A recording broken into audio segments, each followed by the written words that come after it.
Hey folks, meteorologist Bill Alexander. This is the satellite radar loop that shows some clouds kind of welling up from the western Gulf of Mexico. These are mid and high level clouds, the remnants of showers and thunderstorms that developed and migrated across the area. Still a few offshore showers, but the rain that we saw up in the crossroads has long since faded away.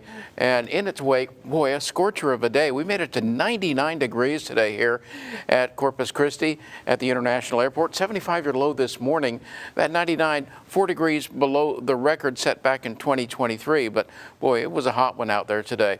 Now, as far as rain is concerned, you're not going to see much. A little bit of a chance of it coming up Sunday and a little bit more on Thursday, but I wouldn't, I'd go ahead and water the yard if you have an opportunity and you're able to.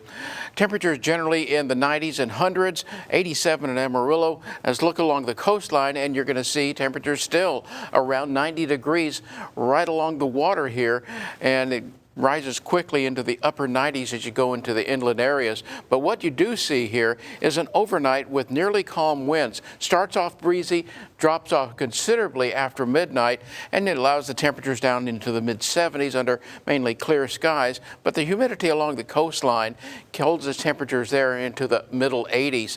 Now tomorrow, just plain hot out there, ranging from about 90 along the coastline to nearly 100 inland, and the winds begin to die down. Now, because of that residual moisture and that heat, all of a sudden we're talking about heat index values topping 110 over a large piece of real estate tomorrow, all the way from the coastline well inland and back into the brush country, where it's going to be quite uncomfortable and just plain dangerous out there. And Sunday, more of the same, 110 to 112 heat index values. So if you've got outdoor plans, you need to plan around the outdoors. In other words, sunny skies, but heat index values, even in the coastal waters, hitting 112 degrees. Water temperature, 89. A southeast wind is not going to give you much cooling there at 5 to 10 knots. It will make for smooth bays and 2-foot seas and a low rip current risk.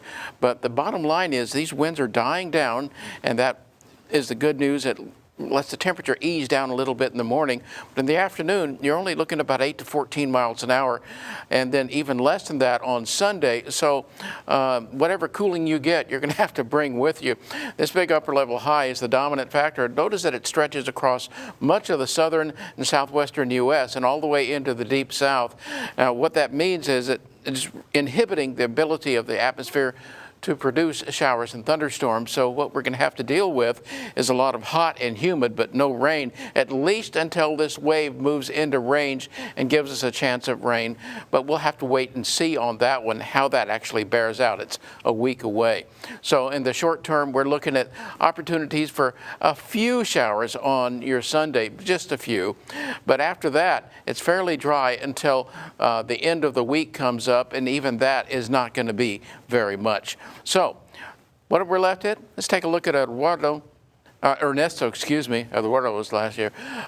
Ernesto, you're going to have that Bermuda being hit by a Cat 2 hurricane overnight tonight, and then that storm goes out to sea, and there's no threat to anybody else except the maritime Canada area. Overnight tonight, about 79 degrees. Heat advisories, even excessive heat warnings.